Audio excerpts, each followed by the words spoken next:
Hello everyone, मेरा नाम है ज्योति मदेसिया। आइए बच्चों, आज मानव स्वास्थ्य एवं रोग के बारे में थोड़ा सा डिस्कशन किया जाए, क्योंकि ये मानव स्वास्थ्य एवं रोग में अगर देखा जाए चैप्टर तो ये बड़ा इंपॉर्टेंट है, क्योंकि अकेले इस चैप्टर से 7 नंबर के क्वेश्चन जो है आते हैं। इसमें अगर देखा जाए बच्चों तो ये देखो, ये परिचय है। यहाँ पे हम अपने स्वास्थ्य शरीर को अच्छे तरीके से कैसे रख सकते हैं, रोग क्या है, रोग के प्रकार क्या है, रोगाणु क्या होते हैं, और संक्रमण कैसे होता है, और संक्रामक रोग का नियंत्रण कैसे किया जा सकता है और उनका निवारण कैसे किया जा सकता है, और जो संक्रामक रोग हैं उनके रोग जनक और कारक कौन कौन से हैं जिसके कारण से वो बीमारी फैलती है। यहाँ पे सामान्य रोग मानव रोग है। मानव रोग में कौन कौन से रोग जो होते हैं, एक प्रोटोजोआ से उत्पन्न रोग होता है जिसमें मलेरिया आएगा, आपको अमीबा के बारे में पढ़ना होगा। फिर विषाणु से होने वाली जो आपकी बीमारी है वो आपका साधारण जुकाम हो जाएगा, डेंगू बुखार हो जाएगा, चिकनगुनिया है, स्वाइन फ्लू है। फिर हेलमिंथिस द्वारा उत्पन्न रोग में अगर देखा जाएगा स्कैरिएसिस है। फिर हाथी पाँव जिसे फाइलेरिएसिस के नाम से जाना जाता है। फिर जीवाणु द्वारा उत्पन्न रोग में अगर देखा जाए तो टाइफाइड है, निमोनिया है। और यहाँ पे देखा जाएगा कवक से उत्पन्न रोग जो होते हैं दाद रोग होते हैं जिन्हें रिंगवर्म के नाम से जाना जाता है। और इस पर रिलेजिस नाम के ये क्या नाम है, ये भी रिंगवर्म ही होता है। फिर आपका प्रतिरक्षा तंत्र क्या होता है, प्रतिरक्षा तंत्र के विभिन्न अंग क्या है, प्रति एंटीजन क्या होता है, एंटीबॉडीज क्या होते हैं, एंटीबॉडीज के प्रकार क्या है, और ये एंटीजन और एंटीबॉडी प्रतिक्रिया क्या होती है हमारी बॉडी में, टीका क्या है, टीका के प्रकार क्या है, प्रतिरक्षा तंत्र से संबंधित विकार कौन कौन से हैं। फिर आपका दैहिक एनफाइलैक्टिक्स या एनफाइलैक्टिस आघात क्या होता है, स्टेम कोशिकाएं क्या होती है, और संक्रामक रोग क्या होता है, आपका कैंसर क्या है, आपका एड्स क्या है, आपकी यौनावस्था में जो नशीले पदार्थ आजकल जो लोग कह रहे हैं एल्कोहल क्या है, इसके बारे में हम देखेंगे। नशीले पदार्थ और एल्कोहल दोनों के बारे में देखेंगे। नशीले पदार्थ में ड्रग्स के बारे में पढ़ा जाएगा, एल्कोहल पढ़ा जाएगा, ड्रग्स, ये सारी चीजें जो है बच्चों हम इस चैप्टर में पढ़ेंगे, जिसका नाम है आपका क्या, मानव स्वास्थ्य एवं रोग। आइए थोड़ा सा इसको थोड़ा सा ओवर व्यू देख लिया जाए। थोड़ा सा आप इसको क्या करिएगा, एक क्या नाम है, इस वीडियो को जरूर देखिएगा, क्योंकि अगर इस वीडियो को एक बार आप वैसे ही ओरली देख लेंगे तो आपका बहुत सारा कॉन्सेप्ट जो होता है वैसे ही क्लियर हो जाएगा। देखो बच्चों, कह रहा है कि परिचय, इसका इंट्रोडक्शन कह रहा है कि विश्व स्वास्थ्य संगठन के अनुसार अगर देखा जाएगा मनुष्य की शारीरिक, मानसिक और सामाजिक स्वास्थ्य की पूर्ण रूपेण कुशलता ही अवस्था स्वास्थ्य कहलाती है। केवल रोगों की अनुपस्थिति ही नहीं होती है। जैसा कि हम जानते हैं कि हम सभी स्वस्थ शब्द का अगर प्रयोग देखा जाएगा निसंकोच करते हैं। इसकी क्या परिभाषा बनेगी बच्चों, तो स्वास्थ्य का अर्थ क्या होता है, मात्र जो है रोग की अनुपस्थिति, या जो होता है हमारा शारीरिक क्या बच्चों स्वस्थता नहीं होता, बल्कि इसे पूर्ण रूप में देखा जाएगा जो शारीरिक रूप से स्वस्थ हो, मानसिक रूप से स्वस्थ और सामाजिक रूप से जो स्वस्थ होता है उसी को ही हम अच्छे से स्वास्थ्य के रूप में परिभाषित कर सकते हैं। ठीक है, तो जो शरीर से अपने सुख हो और मानसिक उसका दिमाग ठीक ठाक कार्य तो अच्छे से कर रहा और समाज के प्रति उसका जो व्यवहार है अगर वो अच्छा है तभी वो इंसान आपका स्वस्थ कहलाएगा, अन्यथा वो स्वस्थ नहीं होगा।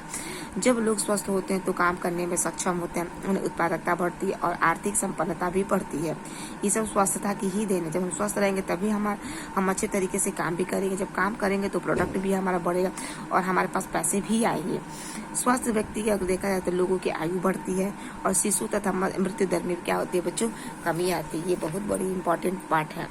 कह रहे कि अच्छा स्वास्थ्य बनाए रखने के लिए संतुलित हमें आहार खाना चाहिए, अच्छा खाना खाना चाहिए, हमारा व्यक्तिगत स्वच्छता होनी चाहिए, साफ सफाई होनी चाहिए और नियमित व्यायाम बहुत महत्वपूर्ण है। स्वस्थ व्यक्ति का एक महत्वपूर्ण पहचान ये है कि हमारा डेली एक रूटीन होना चाहिए एक्सरसाइज करने का, क्योंकि जब तक हम एक्सरसाइज करेंगे हम भयंकर से भयंकर बीमारी से बच सकते हैं।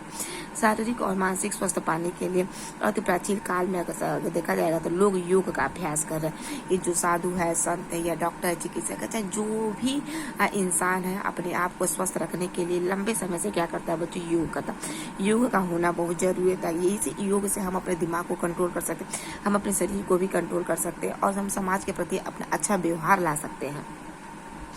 रोग और शरीर से विभिन्न प्रकारों और उनके प्रभाव के बारे में जागरूकता, संक्रामक रोगों के प्रति टीकाकरण, प्रत्यक्षीकरण, अपशिष्टों वेस्ट तथा समुचित निपटान, रोग वाहकों वेस्टर्स का नियंत्रण एवं खाने और पानी के संसाधनों का स्वच्छ रखना अच्छे स्वास्थ्य के लिए क्या होता है बच्चों, आवश्यक होता है। विश्व स्वास्थ्य संगठन यानी कि WHO के अगर द्वारा देखा जाएगा तो लोगों की स्वस्थता के प्रति सजग रखने के लिए प्रति वर्ष क्या होता है 7 अप्रैल को विश्व स्वास्थ्य दिवस वर्ल्ड हेल्थ ऑर्गेनाइजेशन के रूप में हम मनाते हैं। और ये होना भी चाहिए ताकि लोग इसके बारे में जाने कि स्वास्थ्य क्या है और हम अपने शरीर को स्वस्थ कैसे रख सकते हैं और भयंकर से भयंकर बीमारी से हम अपने आप को कैसे बच सकते हैं। तो स्वस्थ यही है बच्चों। अगर एग्जाम में अगर स्वास्थ्य के बारे में अगर आपको परिभाषा लिखना होगा तो आप लिखिएगा जो भौतिक रूप से स्वस्थ हो, मानसिक रूप से स्वस्थ हो, सामाजिक रूप से स्वस्थ हो और इमोशनली अगर भी देखा जाएगा तो वो भी क्या है स्वस्थ हो। तो ऐसे व्यक्ति क्या होते हैं स्वस्थ कहलाते हैं। ठीक है, जो इसका स्वास्थ्य के लिए व्यक्तिगत का रोग मुक्त शरीर ही नहीं होता बल्कि भौतिक, मानसिक और सामाजिक चीजें भी होती हैं जिसके प्रति क्या होता है इंसान जो होता है आपका स्वस्थ होता है। तो ये चीज है। फिर दूसरे शब्दों में अगर देखा जाएगा तो दैहिक, मानसिकता और सामाजिक रूप से पूर्णतः सामान्य दशा को भी स्वस्थ कहा जा सकता है। स्वस्थ को अच्छा कैसे रख सकते हैं बच्चों, कैसे रख सकते हैं? अच्छा खाना खाएंगे और क्या होना चाहिए व्यक्तिगत हमारा सामाजिक पर्सनल क्या होता है पर्सनल और कम्युनिटी जो है हमारी स्वच्छता होनी चाहिए, हाइजीन हमारा बना चाहिए। ठीक है ना, क्योंकि अगर हम खुद ही ना साफ सफाई रखें और हम अपनी कम्युनिटी को साफ सफाई ना रखें तब तो भयंकर से भयंकर बीमारी आपके पास मंडराने लगेंगी।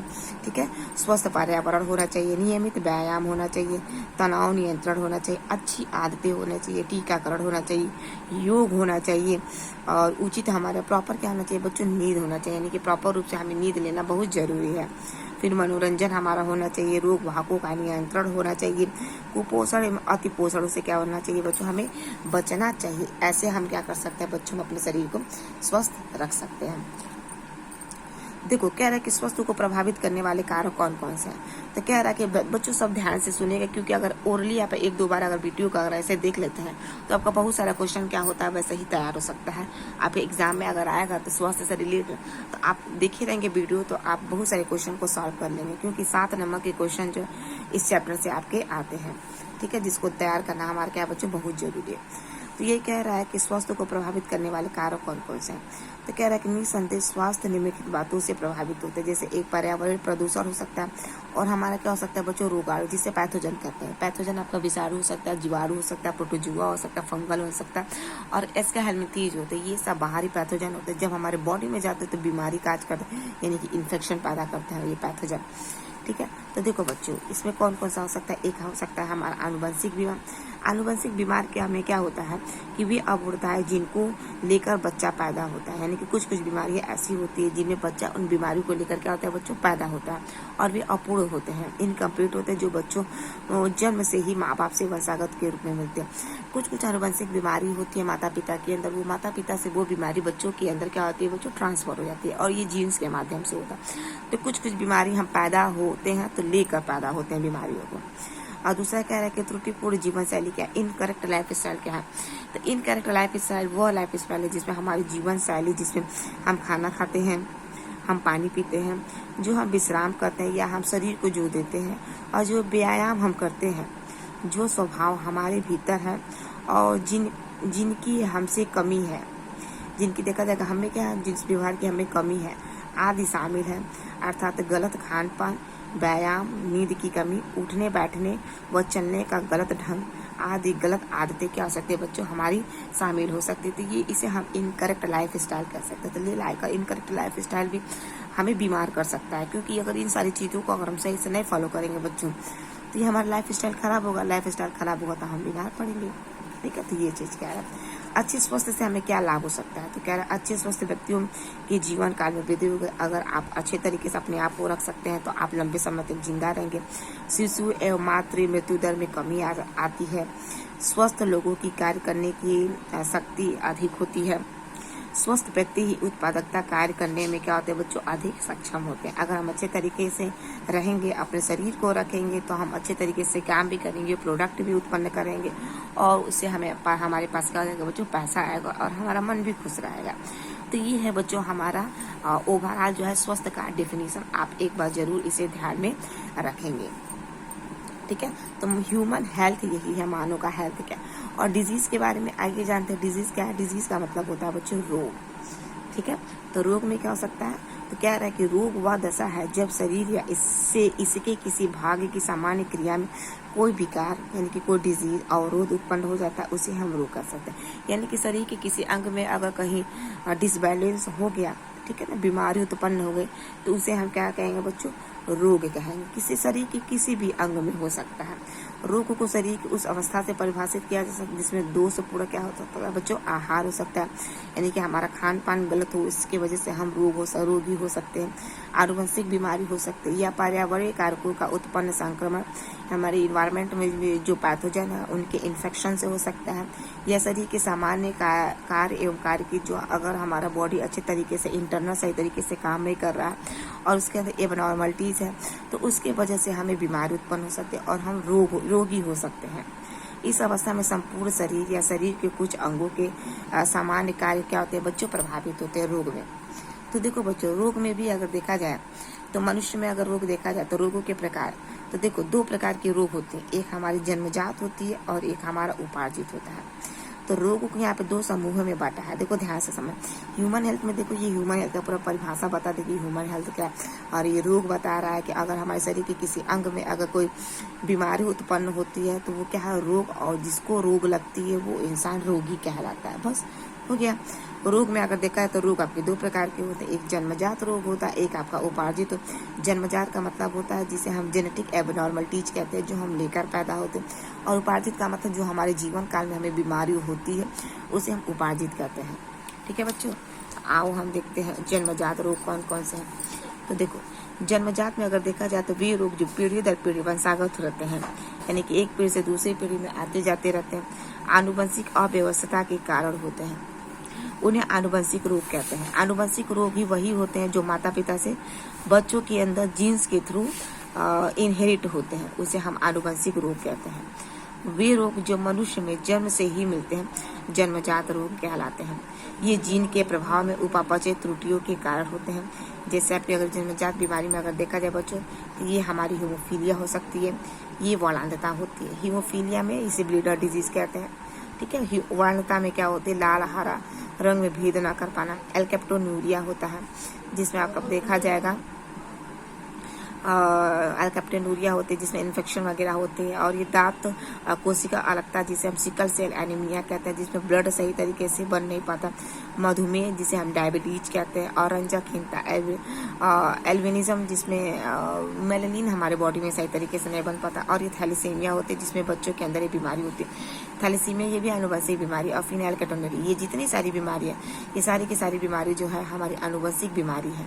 ठीक है, जो हम जन्मजात पैदा लेकर उत्पन्न होते हैं। ठीक है, और उपार्जित में क्या हो सकता है कि वे रोग जो जन्म के पश्चात यानी कि जब हम पैदा हो जाएंगे उसके पश्चात अगर ये बीमारी होगी किसी कारणवश, तो इसे हम उपार्जित कहते हैं। यानी कि जो हमारे जीवन काल के दौरान बीमारी उत्पन्न हो तो उसे हम उपार्जित प्रतिरक्षा यानी कि एक्वायर्ड डिजीज कहते हैं। और आपका देखा जाएगा कि 2 प्रकार का होता है, एक आपका संक्रामक होगा और दूसरा आपका असंक्रामक होगा। संक्रामक में अगर देखा जाए तो वे रोग जो एक ग्रसित व्यक्ति से दूसरे सामान्य व्यक्ति यानी कि जो स्वस्थ हो उससे फैलता है, उसे हम क्या कह सकते हैं, संक्रामक रोग कहते हैं। इन्फेक्शन बीमारी, इन्फेक्शन वही होता है जो एक से दूसरे में यानी कि जो छुआछूत के माध्यम से एक से दूसरे में फैल जाए।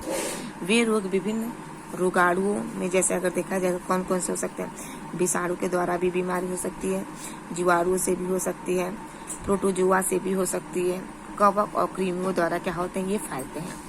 रोग उत्पन्न करने वाले जीवों को रोगजनक कहते हैं यानी कि पैथोजन कहते हैं, और यही पैथोजन इन्फेक्शन लाते हैं जिससे बीमारी होती है। इन रोगों के अंतर्गत मुख्य अगर देखा जाए जैसे फ्लू हो गया, normal flu, syphilis, gonorrhoea, malaria, AIDS, HIV यानी कि टीबी आदि आते हैं। और संक्रामक में क्या होता है, जो एक से दूसरे व्यक्ति में छुआछूत के माध्यम से नहीं फैलता है, उसे हम नॉन इन्फेक्शियस या नॉन कम्युनिकेबल डिजीज के नाम से जानते हैं। यानी कि वे रोग जो एक व्यक्ति से दूसरे व्यक्ति में नहीं फैलते हैं, ये रोग रोगी तक ही सीमित रहते हैं, उन्हें हम असंक्रामक रोग कहते हैं। जैसे एलर्जी, कैंसर आदि ये निम्न प्रकार के होते हैं। तो ये चीज आपका संक्रामक हो गया और असंक्रामक। तो संक्रामक और संक्रामक से भी आपका क्वेश्चन 1-2 नंबर का पुट अप हो जाता है। और आपका अगला जो है देखा जाएगा, ये निम्न प्रकार के हो सकते हैं। असंक्रामक में बीमारी एक आपका कुपोषण संबंधी रोग हो सकता है और एक आपका अपहासित हो सकता है। ये सारे क्या है बच्चों, ये आपके अलग अलग तरह के बीमारी हैं। तो कुपोषण का मतलब ये होता है कि जोड़ों को सही तरीके से भोजन न मिले, आहार में पोषक तत्व जैसे कार्बोहाइड्रेट, प्रोटीन्स, वसा, खनिज, लवण, विटामिन आदि की कमी के कारण होता है। अगर इंसान को अगर अच्छे तरीके से अगर भोजन न दे और भोजन में पोषक तत्वों की अगर कमी हो जाए तो कुपोषण हो जाएगा, जिसे हम मेल न्यूट्रिशन कहते हैं, जिसमें मेन कैलोरी की कमी की वजह से होता है। और ये जैसे देखो यहाँ पे दिया है मैरेस्मस दिया है, स्कर्वी रोग हो सकता है, सूखा रोग हो सकता है, यानी कि बच्चों में रिकेट्स, इसमें हाथ पैर काफी दुबले पतले हो जाते हैं। ये भोजन के कैलोरीज यानी कि पोषक तत्वों की कमी की वजह से होता है। बेरी बेरी विटामिन बी की कमी से, रतौंधी जिसे नाइट ब्लाइंडनेस कहते हैं, रात में अंधापन, सही तरीके से देख ना पाना, और रक्तता जिसे हम एनीमिया कहते हैं, खून की कमी, और क्वासीवोरकर होता है जिसमें बच्चों को प्रोटीन्स की कमी की वजह से बीमारी हो जाती है, जिसमें पैर काफी फूल जाता है और दिमाग सही तरीके से काम नहीं करता है, यानी कि ब्रेन और बॉडी का डेवलपमेंट अच्छे तरीके से नहीं हो पाता है, और ये इसी को ही हम क्वासीवोरकर बीमारी का। तो क्वासीवोरकर में बेसिकली प्रोटीन्स की कमी की वजह से होता है, और मैरेस्मस में जो होता है वो कैलोरी की कमी की वजह से होता है। तो आदि पोषक तत्वों की अधिकता से अगर अधिक होगी तो मोटापा होगा, वो भी बीमारी काज कर सकता है, या अन्य हृदय रोगी मधुमेह का कारण हो सकता है। तो मोटापा हमारा मधुमेह, डायबिटीज, शुगर का भी खतरा हो सकता है। तो ये है। और हासिता रोग जो है आपका देखा जाएगा, ये आपका अलग तरीके से होता है।